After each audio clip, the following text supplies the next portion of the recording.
If you think about a law firm and software, most people don't think, oh yeah, they're very similar.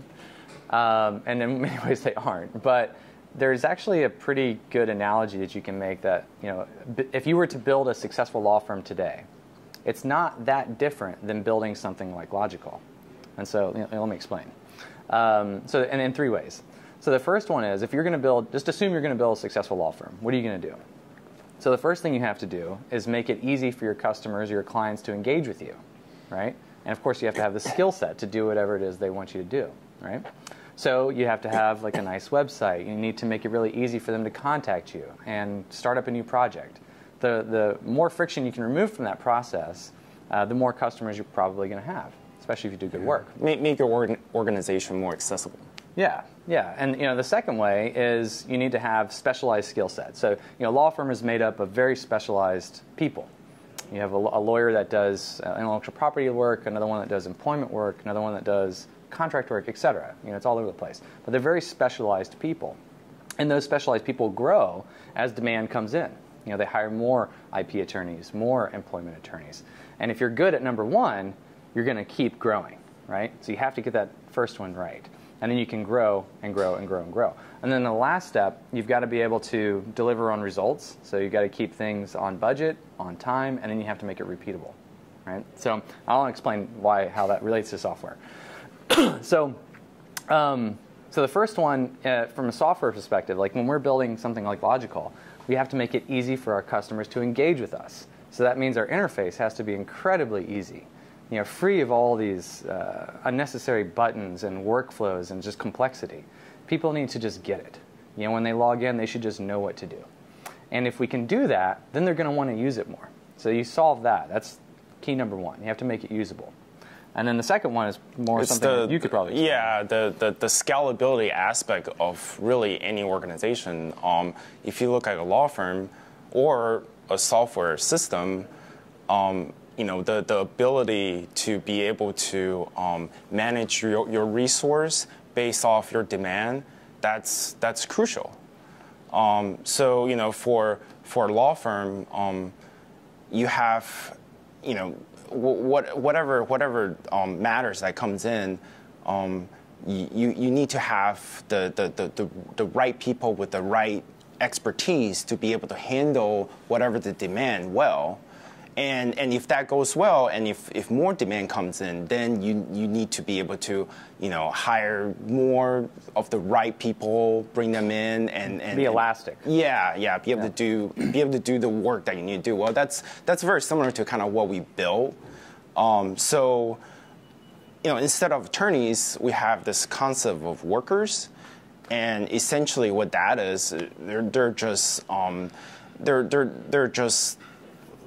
specialized pieces of software. Yeah, they do one thing discreetly, just like an attorney does only intellectual property work. We have a worker that does only optical character recognition, or only does virus detection, and that's it. They're not all things to all people. Yes, and if your demand surges, well, we can. It's easy for us just kind of like dial up like the number of workers. So then like we can handle the demands, and also let's say if we don't have enough workers, it's also relatively easy for us to clone our existing workers and then be able to turn them on to sort of meet that.